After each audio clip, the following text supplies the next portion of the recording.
Bonjour tout le monde et bienvenue sur ma chaîne Alizé Tarot Astro. On se retrouve aujourd'hui pour la vidéo de guidance du mois de décembre 2020 pour les personnes qui sont nées sous le signe astrologique chinois du singe. Petit rappel rapide, si vous ne connaissez toujours pas votre signe astrologique chinois, vous êtes concerné par le signe du singe si vous êtes né en 1932, 1944, 1956, 1968, 1980, 1992, 2004 ou 2016. Sous réserve évidemment que vous soyez né pas en janvier en fait, tout simplement, et vous n'êtes pas en début février. Si vous êtes né en tout début d'année, je vous invite à vérifier sur internet puisqu'on parle d'année chinoise et donc il y a un léger décalage avec les nôtres, elles sont à peu près de février à février, voilà. Et puis si vous connaissez déjà votre signe et si ce n'est pas la première fois que vous venez voir une de mes vidéos, et bienvenue, ça me fait plaisir de vous revoir. Je vous explique le programme pour aujourd'hui, c'est le même que pour les vidéos précédentes, pour les mois précédents. On va aller tirer 8 cartes du Lucid Dreams Beginner Tarot de Saint-Soleil pour une première partie assez générale. Et dans un second temps, on ira faire un petit peu plus de personnel avec l'oracle des dieux et des Grecs de Vanina Gallo, pour lequel on tirera une 9e carte qui sera donc, comme je disais, personnalisée, puisque une différente pour chaque élément. On a avec nous un chat qui miaule. Voilà, désolée pour ça. Elle est très bavarde. Allez, c'est parti. On va commencer par mélanger les cartes. Hop là. Alors.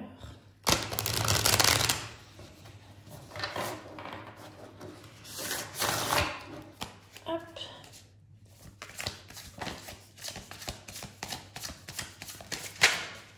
Bon, il y en a une qui s'est retournée.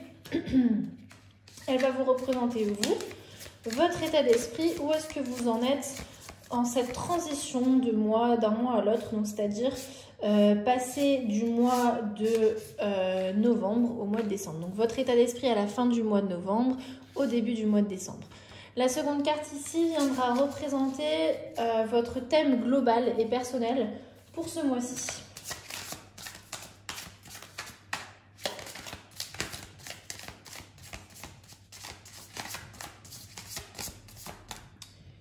Alors, ici, on aura un accomplissement dont vous allez être capable. Ici, on aura quelque chose qu'il faudrait éviter pour vous ce mois-ci. Et ici, on a au contraire quelque chose qu'il faudrait en tout cas accueillir. Et donc, sur la dernière ligne, on va aller voir. Hop, elle est venue se poser tellement délicatement. Des obstacles auxquels vous allez devoir faire face ce mois-ci.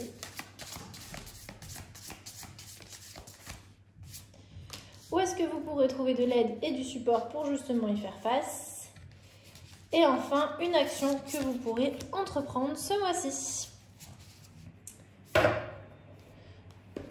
Hop là. Allez, c'est parti. Du coup, on va découvrir tout ça ensemble tout de suite. Oui. Donc vous, votre état d'esprit, où est-ce que vous en êtes à la fin du mois de novembre, au début du mois de décembre? On a le roi d'épée. Le roi d'épée vient nous parler d'une forme de clarté mentale, de savoir où est-ce que vous en êtes dans vos pensées, dans vos idées, dans votre communication. Le roi d'épée, c'est un personnage qui est intègre, qui est sérieux, qui a ses valeurs et qui s'y tient. Et qui fait passer un peu le cerveau avant le cœur, mais pas forcément d'une manière... il n'y a pas non plus un déséquilibre, d'accord, mais en tout cas, ça vient nous parler comme ça d'une position très stable dans ce que l'on veut, dans nos pensées, en tout cas dans notre manière de les exprimer. Et voilà, on a une forme de stabilité et de clarté au niveau du mental. Donc, fort bien. On va aller voir du coup votre thème global pour ce mois-ci. Alors, on a le 5 de denier. Le 5 de denier vient nous parler de peur, d'accord? Il vient nous parler de la peur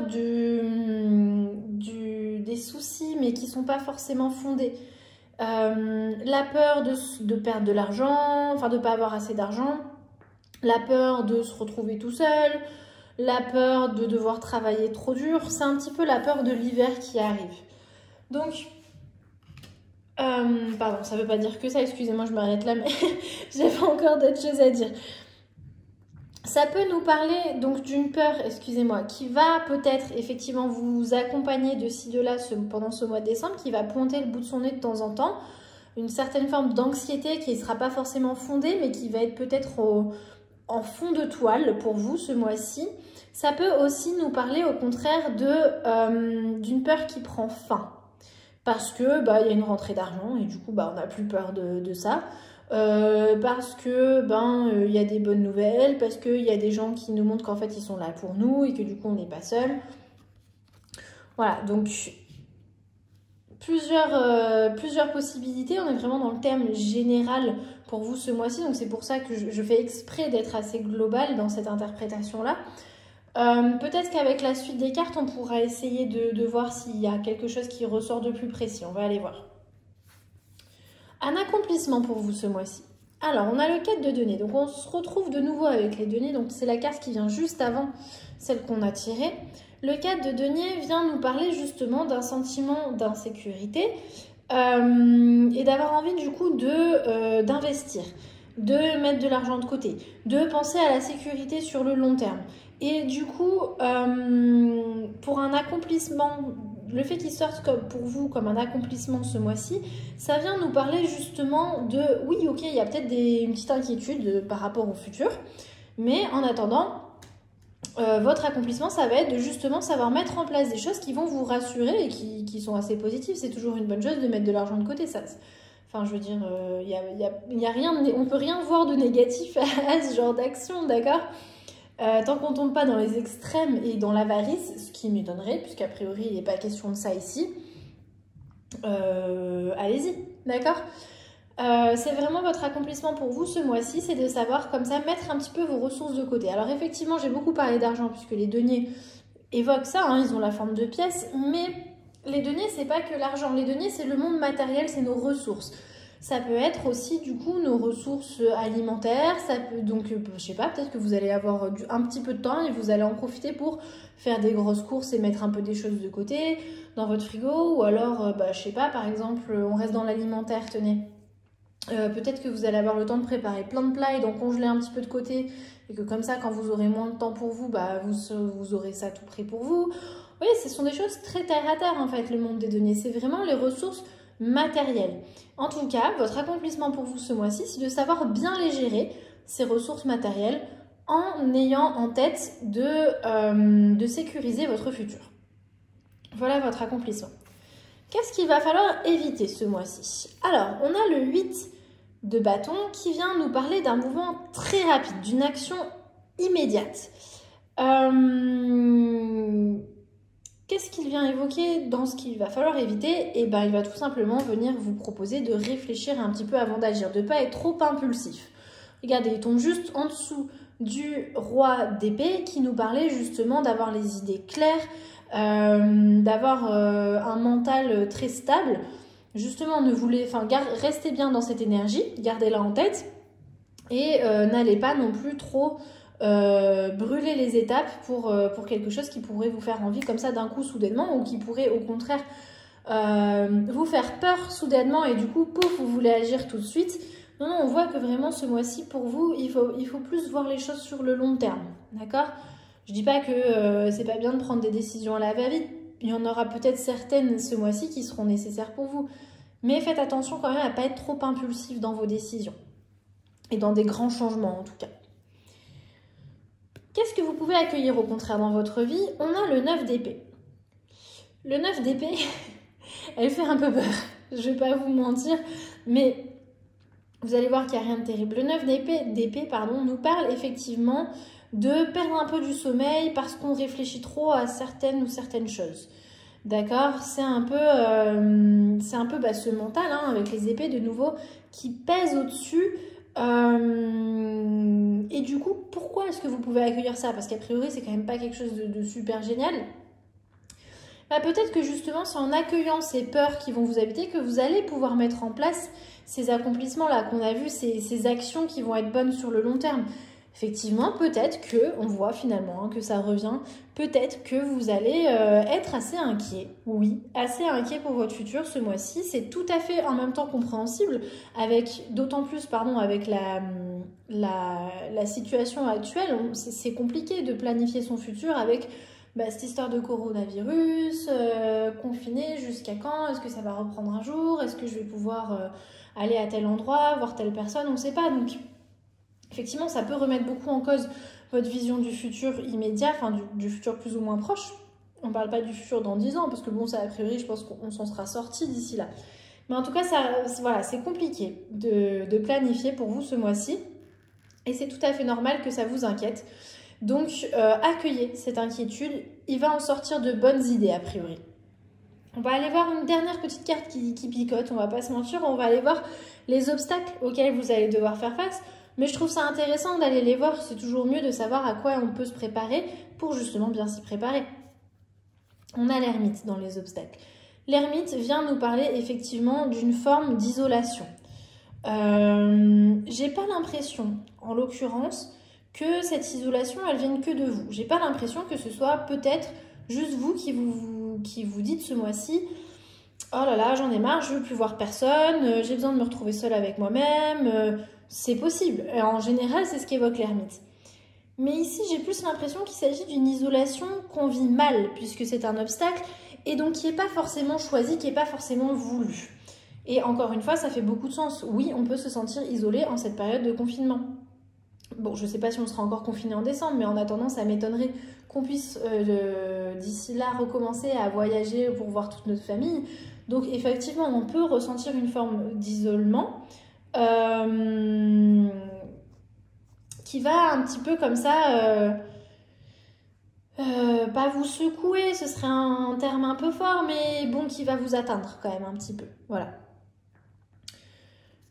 Allez, maintenant qu'on a passé le pire, on va voir justement où est-ce que vous allez pouvoir trouver de l'aide et du support par rapport à tout ça. C'est surtout ça qui nous intéresse. On a le 4 d'épée, les épées reviennent, hein. Le mental est très très très présent pour vous ce mois-ci. Le 4 d'épée nous parle de repos, d'accord? C'est effectivement peut-être pas le moment, on l'a vu, de prendre des décisions impulsives et hâtives. C'est peut-être pas forcément le moment d'aller papillonner à droite à gauche et de faire 36 000 choses à la fois. Ce mois-ci, sachez trouver du temps pour vous reposer. Peu importe les activités qui peuvent vous faire du bien dans ce sens-là, que ce soit méditer, faire une sieste, faire du yoga, tricoter, peu importe. Trouvez un moment pour vous comme ça qui va vous faire du bien, qui va vous permettre de reprendre des forces. Il est vraiment notion de reprendre effectivement son souffle ce mois-ci pour vous. Et du coup, quelle action vous pouvez entreprendre? Parce qu'on a un petit peu l'impression que je vous dis de rien faire. Eh bien écoutez, on a le 10 d'épée. Le 10 d'épée vient nous parler de se soigner, de se régénérer, de passer à autre chose, d'apprendre de ses leçons. Et il est question, il y a une forme de survie dans le 10 de denier, d'accord? On a traversé quelque chose, mais pour une bonne raison dans le fond, même si c'est pas forcément évident tout de suite. Il semblerait que vous en tiriez quelque chose de très très positif, donc c'était probablement nécessaire. Si je reprends un petit peu tout ça, on a vu que vous quittez le mois de novembre avec une forme de grande clarté mentale, mais qui petit à petit, au fur et à mesure du mois, va venir évoluer sur des peurs, hein, on l'a vu, sur des peurs de se retrouver seul, sur des peurs de manquer de ressources. Et ça va vraiment, justement, ce mental-là va finir par peser. Vous allez peut-être perdre cet équilibre et vous allez le laisser peser sur vous. Mais c'est pas grave, c'est pas une mauvaise chose. On dit qu'au contraire, il faut l'accueillir pour vous ce mois-ci. On dit qu'il faut l'accueillir et dans les actions à entreprendre, on vous dit, on a les épées qui ressortent et qui disent, vas-y, c'est bon. La 10e épée, le 10 d'épée, il représente un peu cette dernière épée là, cette 10e qui finit par achever la bête, entre guillemets. C'est un peu violent ce que je dis là, mais oui, il faut y aller, il faut laisser ces épées peser sur vous parce que au final, il y a quelque chose qui va en ressortir. Il y a quelque chose qui va en ressortir, donc sachez accueillir ces pensées-là, même si elles ne sont pas forcément agréables et qu'effectivement elles vous font un peu peur. Et face à ces pensées, ne réagissez pas dans les extrêmes, juste vous les accueillez. vous vous reposez, vous réfléchissez à tout ça, vous y méditez. Vous ne prenez pas de solution hâtive, vous ne partez pas dans de l'impulsivité. Oui, vous allez effectivement, malgré vous, devoir ressentir une certaine forme d'isolement, mais on a, et c'est pour moi la carte la plus importante de ce mois-ci, on a un accomplissement pour vous ce mois-ci qui est de mettre en place des choses très solides pour votre avenir. Peu importe ce que ça peut être, peut-être vous lancer dans une nouvelle formation, peut-être lancer un plan d'épargne. Bon, peut-être que voilà, il va y avoir une rentrée d'argent et que vous allez savoir l'investir d'une manière ou d'une autre. En tout cas, il est vraiment notion pour vous ce mois-ci, c'est votre accomplissement. Effectivement, ça va un petit peu vous secouer toutes ces pensées. Vous allez peut-être vous sentir un petit peu seul, un petit peu démuni. Vous allez peut-être avoir du mal à planifier votre futur. Et au final, ça va être votre accomplissement justement de planifier votre futur. Vous allez entreprendre une action dans ce sens-là. Et ça va être... Et tout ce qu'on a vu tend vers ça en fait. Voilà pour la première partie, la partie générale. J'espère que ça vous parle et que ça vous fait pas peur tout ça. Hein. Mon but, c'est pas de vous faire peur. Il y a des choses qui sont très positives et j'espère que vraiment c'est ce que vous, comme moi, ce que vous retenez de ce tirage parce que c'est vraiment ça qui est important. On va aller tirer la 9e carte avec l'oracle, donc je vous le disais, des dieux et déesses grecs de Vanina Gallo. Je vous présente rapidement, je ne suis pas du tout payée pour, c'est juste que j'aime beaucoup cet outil, donc c'est pour ça que je le fais. On a un oracle qui se présente donc sous la forme d'un coffret avec 22 pages très joliment illustrées, 22 cartes, pardon, très joliment illustrées, et un livret qui est très complet, et c'est pour ça que je me permets de le lire, parce que c'est pas toujours le cas, on va pas se mentir, puisque pour chaque divinité, on a pas moins de 4 pages très complètes, avec l'histoire de la divinité en question, la symbolique qui y est associée, son message, les qualités, le travail de l'ombre, on a même des propositions de formules, enfin voilà, c'est vraiment très complet. Et donc c'est pour ça que je voulais travailler avec cet oracle ce mois-ci. Petit rappel de comment je vais fonctionner pour la 9e carte oracle. Donc je vais vous parler de 5 éléments en astrologie chinoise. Effectivement, selon l'année à laquelle vous êtes né, vous pouvez très bien être singe de bois, singe de feu, singe de terre, etc. Puisque pour chaque signe, les éléments reviennent par cycle de 60 ans. Donc je vais aller tirer une carte pour chaque élément. À chaque carte, je préciserai les années qui sont concernées par cet élément. Et comme j'ai pu le faire dans mes tirages précédents, je vais peut-être pas autant commenter la carte oracle, puisque je trouve que ce petit moment-là est intéressant pour vous, pour faire votre introspection, pour voilà, écouter un peu votre intuition et peut-être moins vous laisser, comment dire, influencer par ce que je vous dis, parce que ça reste, même si j'essaie d'être le plus objectif possible, ça passe forcément par mon filtre, c'est inévitable. Voilà. Donc sur ce, on commence tout de suite avec les singes d'eau. Les singes d'eau sont les personnes qui sont nées en 1932 ou 1992. Donc élément de l'eau, 1932... Bon, bah voilà, 1992. Oula, décidément, elle bouge beaucoup. Ah, mais il y en a deux, là. Mais oui, il y en a deux. Non, ça me va pas. Moi, j'en voulais qu'une. On recommence. On a dit signe de l'eau, 1932... élément de l'eau, pardon, 1932, 1992. Hop là. Et on a Artémis, qui est une de mes divinités préférées, si ce n'est pas ma divinité préférée, mais on s'en fiche. Hein, voilà, je vous ai dit que je ne vous influencerai pas, donc voilà, je me tais. Artémis, donc déesse de la chasse, déesse de la lune. Les mots-clés, les notions qui y sont associées avec Artémis, donc on a effectivement la lune qui vient nous parler d'être comment dire, en lien avec les cycles naturels de la vie, avec le fait que voilà, la vie change, la vie bouge par cycle, et la nature, donc Artémis est donc déesse de la chasse, puisqu'elle est la protectrice de la nature, protectrice des animaux, protectrice des forêts, protectrice aussi du coup des personnes qui auraient besoin d'aide, mais qui sont pas, enfin qui font, comment dire, oh là là, je m'embrouille beaucoup. Elle défend les injustices. Voilà, et les personnes qui souffrent de ces injustices-là. Artémis, vraiment, vient nous parler de liberté, d'indépendance, d'autonomie, d'aller faire ce que l'on veut, ce que l'on a décidé. Il y a une forme de rébellion, mais comment dire, c'est pas une rébellion un peu puérile comme ça qui dit bah non, moi je veux faire ça, et puis après au bout de 3 jours elle change, bah non, finalement je bouge au gré du vent et je veux ça.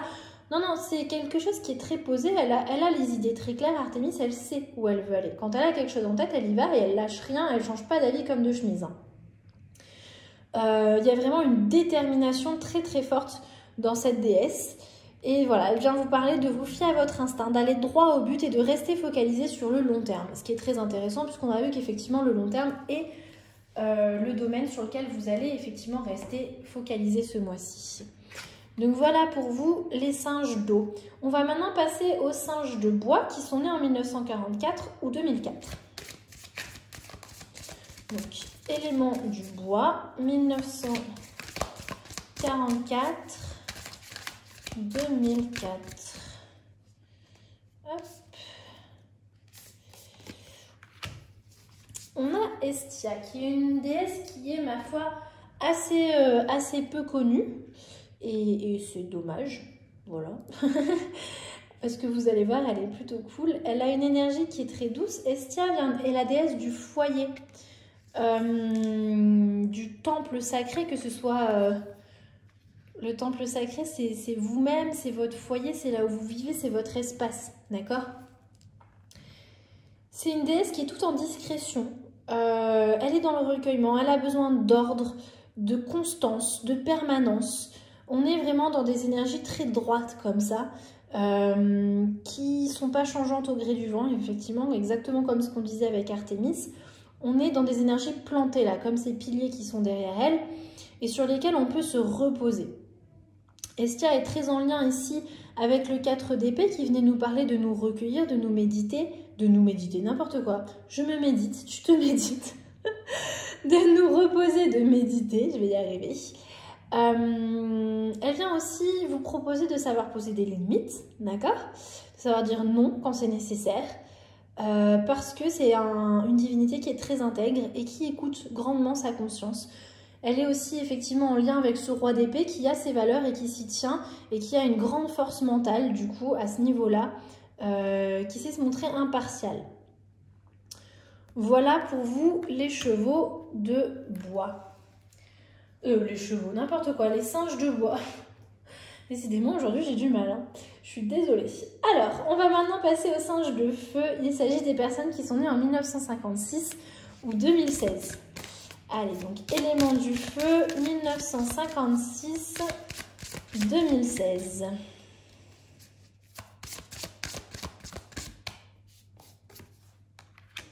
Et on a Métis qui ressort. Hein. C'était la première à être sortie tout à l'heure, mais comme il y avait plusieurs cartes qui étaient sorties en même temps, j'avais préféré la laisser de côté, mais elle revient. Alors, quel est son message à Métis? Métis, c'est la déesse de la sagesse et c'est aussi une déesse polymorphe, donc qui peut changer d'apparence. Métis vient nous parler, donc comme je disais, de sagesse, mais de sagesse construite sur l'expérience. C'est pas juste la sagesse des livres qu'on a lus et qu'on peut ressortir par cœur. J'appelle pas ça de la sagesse déjà, mais en tout cas pour certaines personnes ça peut l'être. On est vraiment sur la sagesse acquise par l'expérience. C'est un personnage qui est pragmatique, qui est prévoyant, qui est prudent, comme vous allez l'être ce mois-ci. Vous allez être prévoyant, vous allez être prudent, vous allez être pragmatique. Elle vient nous parler, devinez quoi, d'une vision sur le long terme et de savoir être flexible et adaptable pour justement pouvoir, si vous voyez que les choses changent un petit peu autour de vous, bah, vous allez pouvoir vous adapter pour justement changer aussi votre vision sur le long terme et qu'elle colle avec les situations qui changent autour de vous. Métis, c'est une divinité qui est authentique, qui est humble et qui aime beaucoup sa liberté, ça lui tient grandement à cœur. Elle arrive à prendre du recul, comme le 4 d'épée qui va aller méditer et se reposer ce mois-ci, pareil, elle arrive à prendre du recul, elle arrive à apprendre de ses expériences et à se préserver, que ce soit son temps ou ses énergies. Elle n'est pas effectivement non plus dans le 8 de bâton qui fonce d'un coup, hein, c'est pas ça non plus. On est vraiment dans des énergies très douces, très diplomates, et voilà, qui s'appuie sur l'expérience pour aller voir les choses sur le long terme et pouvoir s'adapter dans un futur proche. Voilà pour vous les singes de feu. On va maintenant passer aux singes de terre. Il s'agit donc des personnes qui sont nées en 1968. Si je dis pas de bêtises. Oui, ça doit être ça, 1968. Donc, élément de la terre, 1968. Hop là. Et on a Héra qui est ressorti plusieurs fois pour le mois de décembre. Héra. Alors, enfin, c'est normal, il n'y a que 22 cartes entre guillemets, c'est normal qu'il y en ait qui reviennent, mais il y en a qui reviennent plus que d'autres. Et Héra en fait partie.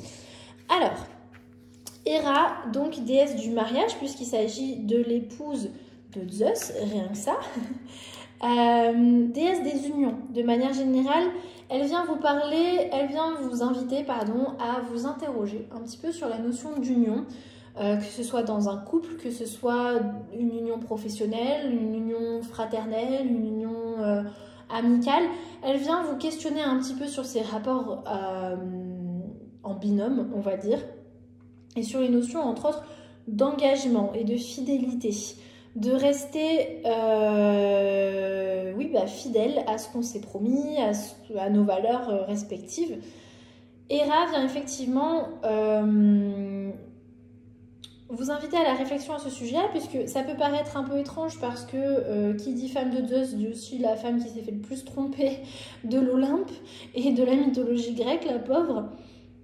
Mais justement, Héra, elle a une grande force qui est la force du pardon et de la réconciliation. C'est vraiment une notion qui est très importante et à laquelle vous allez peut-être être confronté ce mois-ci, la notion du pardon et de la réconciliation.